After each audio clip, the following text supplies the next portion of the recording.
Welcome back. You're listening to the Market Day edition of the Country Viewpoint, and it's time to get the show going by speaking with Andrew Partridge from Michell Wool to find out what's happening in the wool markets across Australia. Lovely to have you with us again, Andrew. How are you? Lovely to be here. Thanks, Alice. Yes, got plenty of joy in the market. EMI up 21 cents for the week to 1148, mate. So we've got a sea of green on this market point in front of me. From what I'm gathering, Andrew, you've got that spring finally in your step during spring.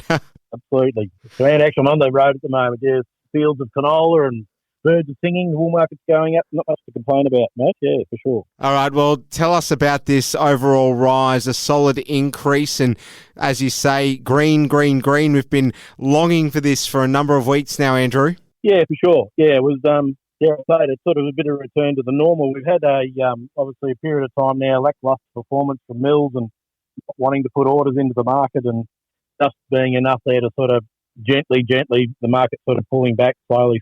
But birth happened in the last week and bit of a return to the old, and hopefully we can continue. There was a lot of greasy sales made in the mills into China, finally deciding it was a time to start buying. Obviously their Northern Hemisphere winter's coming up, so they need to put their foot on some stock if they want to process stuff and get it onto the shelves in time for their winter season. So that was the impetus. And now we just, as we play the waiting game, we've just got to watch those sales keep continuing. The dollar did go up a bit through the week. The market has gone up as well. So those US prices obviously going to be a little bit dearer than what they probably originally booked at last week. But let's just wait and see.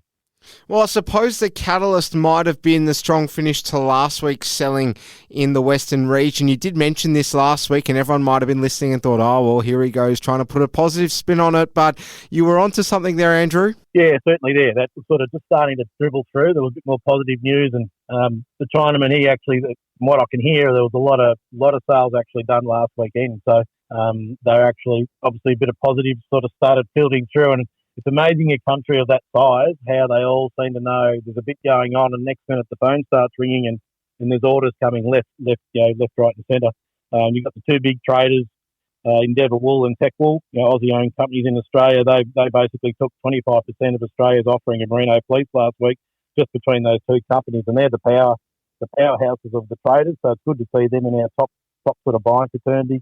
Tech will obviously topping again in the crossbreds, Endeavour and the merino skirtings, and unfortunately we're a bit lacklustre at the moment with ourselves. The Cardi market's a bit sick still, so we're just buying enough to feed our mill in Adelaide at the moment. But we're hoping now the Italians sort of getting a bit more interest and a bit more inquiry coming through that our buying will start improving soon as well. Andrew Partridge from Michell Wool, appreciate your insights as always. Have a fantastic weekend. Thanks for joining us. You too. Cheers.